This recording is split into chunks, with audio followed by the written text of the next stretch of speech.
ఇంకొక భయంకరమైన కష్టం వచ్చింది ఆయన జీవితంలో, పుట్టగానే వచ్చింది. చాలా మందికి తెలియని విషయం, పార్వతీదేవి స్నానం చేస్తోంది, అక్కడ ఏదో నలుగు పిండి ఉంది, ఒంటికి రాసుకునేది, అదేదో దాంతో ఆవిడ బొమ్మ చేసింది, దానికి ఆవిడ ప్రాణం పోసింది, అందుకని వినాయకుడు పుట్టాడు.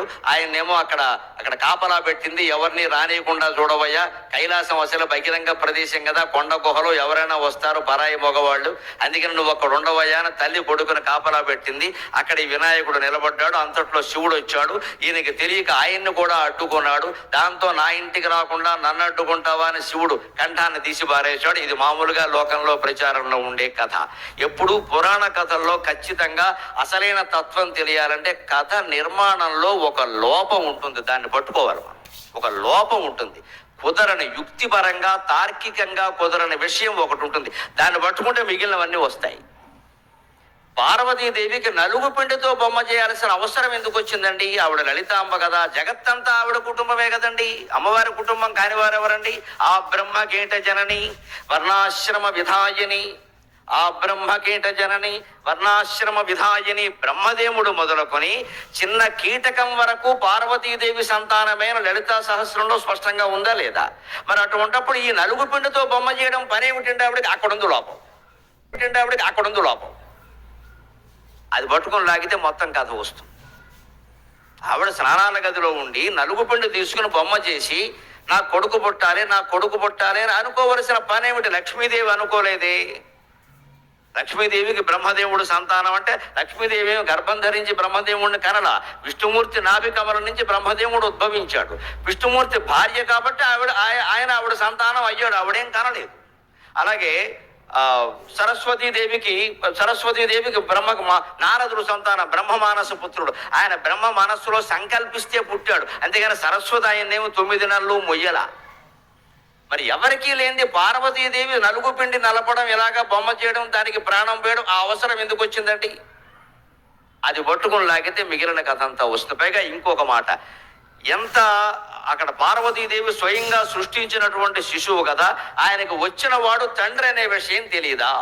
శివుడు, పైగా శివుడు ఏమన్నా గుర్తుపట్టలేని వ్యక్త?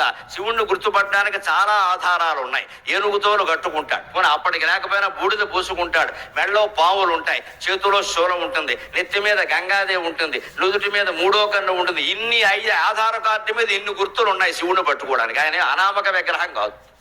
మరి మరో దేవుడు ఎవరినైనా అయితే గుర్తుపట్టలేరేమో అనుకోవచ్చు. శివుణ్ణి గుర్తుపట్టడానికి చాలా విశేషాలు ఉన్నాయి. అన్ని ఎదురుగా కనపడుతుంటే శివుణ్ణి లోపలికి రానియట. పైగా పార్వతీదేవి ఎవరిని లోపలికి రానియద్దు అంటే భర్తను కూడా రానియద్దు అని అర్థమా?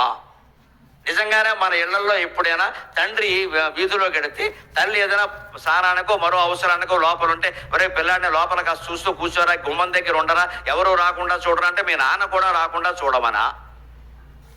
అంత అనౌచిత్యంగా వినాయకుడు ప్రవర్తిస్తాడా?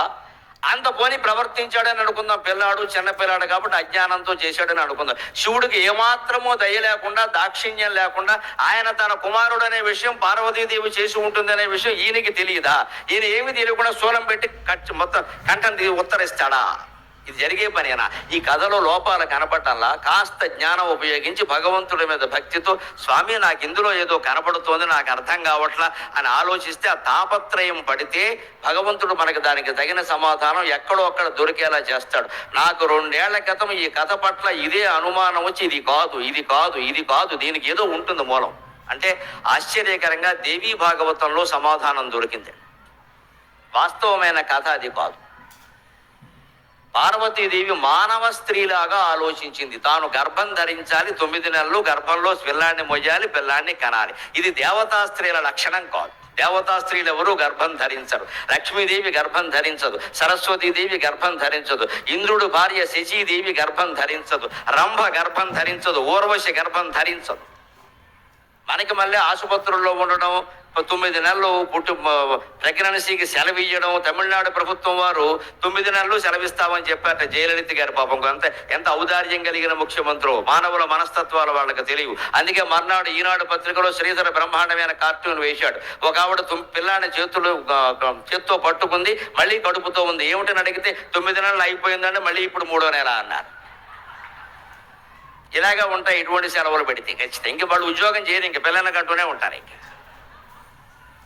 ఇవి మానవ స్త్రీల లక్షణం అండి. గర్భం ధరించడం, పిల్లల్ని కనడం, పెంచడం, ఇదంతా మానవ స్త్రీల లక్షణం. దేవతా స్త్రీలకి ఇది ఉండదు.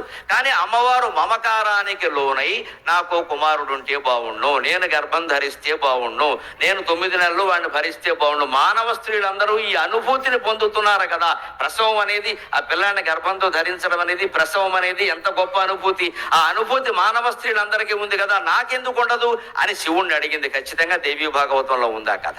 నాకు పిల్లాన్ని కనాలని ఉంది, నాకు పిల్లాన్ని కనాలని ఉంది అంటే ఆయన చెప్పాడు, ఇది తప్పు, ఇది ఆలోచన పెట్టుకోకూడదు. కావాలంటే నీ సహస్రనామాలు నువ్వే చదువుకో. నిశ్చింత నిరహంకార నిర్మోహ మోహనాశని నిర్మమ మమతాకంత్రి నిష్పాప పాపనాశని. నిన్ను గురించి లోకమంతా కీర్తిస్తున్నారు. అమ్మవారికి ఎటువంటి చింత ఉండదు కాబట్టి అహంకారం కూడా ఉండదు. అమ్మవారికి ఎటువంటి మోహము ఉండదు కాబట్టి మోహాన్ని నశింపజేస్తూ, మనం వ్యామోహం అంతా పుత్రుల మీదే కదండి. ఎన్ని కోట్లు మనం సంపాదించినా మన కోసమా? కోట్లు సంపాదించిన వాళ్ళు ఎవరినైనా మీరు గమనించండి, 2 పూట్ల భోజనం చేయరు. కనీసం 2వ పూట చపాతీ తింటే అరగదు, 1 పూటే అన్నం.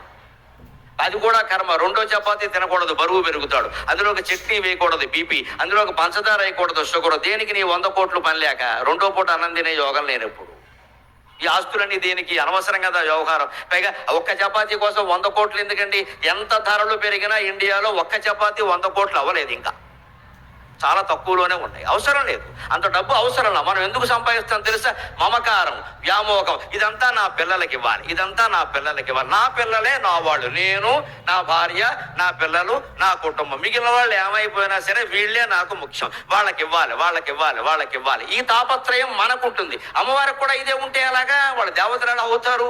నిర్మమ మమతాకంత్రి. అమ్మా నీకు మమకారం లేదు, ఉన్న మమకారాన్ని తెంచుతావు. నిర్మోహ మోహనాశని, నీకు మోహం లేదు, మోహాన్ని పోగొడతావు. ఇది అమ్మవారి లక్షణం కదండి. మరి అటువంటి అమ్మవారు మానవ స్త్రీలా భావించి నేను గర్భం ధరించాలి, నేను పిల్లాన్ని కనాలని కోరుకుంటే ఎలాగా? అందుకే శివుడు ఎత్తుకు పై ఎత్తు వేశాడు. కానీ భార్య కోరినప్పుడు అంగీకరించడం భర్త ధర్మం. ఎంత చెప్పినా వినకుండా నా గర్భం ధరించాలనుంది, నా గర్భం ధరించాలనుంది అంటే సరే అన్నాడు ఆయన. ఎందుకని? చెప్పినా వినరు. చెప్పిన మాట వినని వాళ్ళనే భార్య అంటారు.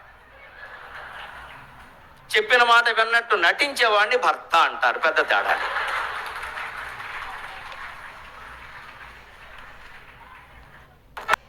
సంసారం అంటేనే అది. ఒకరి మాట ఒకరు వింటే ఇన్ని తగాదాలు ఎందుకుంటాయి? వినని వాళ్ళని భార్య అంటారు. విన్నట్టు నటించేవాడిని భర్త. విడు వినడు, పోన్లే అంటాడు మొహమాటానికి. అంచేతన పాపం శివుడు రాజీ పడ్డాడు. పోన్లే, ఆవిడేదో ముసరపడుతోంది, ఓ పిల్లాన్ని కానీ పెంచి LKG UKG ఎక్కడో స్కూల్లో చేర్పిస్తే అప్పుడే తెలుస్తుంది ఆవిడకి. పైగా మరి ఈయన బెచ్చమెత్తి పోషించాలి, 2 లక్షల ఫీజు ఈయన ఎక్కడ కడతాడు? అందుకని తెలుస్తుంది, పోన్లే అని అన్నాడు. అప్పుడు మరి పిల్లాన్ని కనాలంటే, గర్భం ధరించాలంటే ఏకాంతంగా గడపాలి కదండి. శివుడు పార్వతి ఒక కొండ గుహలో ఏకాంతంగా ఉన్నారు. ఇక మనం చెప్పుకోకల వివరాలు. ఇది దేవేంద్రుడికి అసూయ కలిగించింది. దేవతల్లో కూడా అసూయాద్వేషాలు ఉంటాయి. దేవతలు, మానవులు, రాక్షసులు అనేవి గుణభేదాన్ని బట్టి ఏర్పడ్డ జీవులు. వాళ్ళు తమో గుణం ప్రధానంగా కలిగిన వాళ్ళు రాక్షసులు. నిద్ర, ఆలస్యం, బద్ధకం, హింస ఇవన్నీ తమో గుణం లక్షణాలు. అవి ప్రధానంగా కలిగిన వాళ్ళు రాక్షసులు. రజోగుణం ప్రధానంగా కలిగిన వాళ్ళు మానవులు. అంటే పోటీ పడ్డం, పంతాలు, పట్టింపులు, కక్షలు, కార్పణ్యాలు, ఇదే రజోగుణం. ఈ రజోగుణం మనకి ఎంతసేపు మన గురించి ఆలోచన కాదు. వాళ్ళ కారు ఉంది, నాకు లేదు. వాళ్ళ పిల్లాడు ఫస్ట్ వచ్చాడు, మా పిల్లాడు ఫస్ట్ రాలా. వాళ్ళ అమ్మాయికి మంచి సంబంధం వచ్చింది, మా అమ్మాయికి మంచి సంబంధం రాలా. అంటే వాళ్ళ అమ్మాయికి అంత గొప్ప సంబంధం రాకపోతే మనకేం గొడవ లేదు.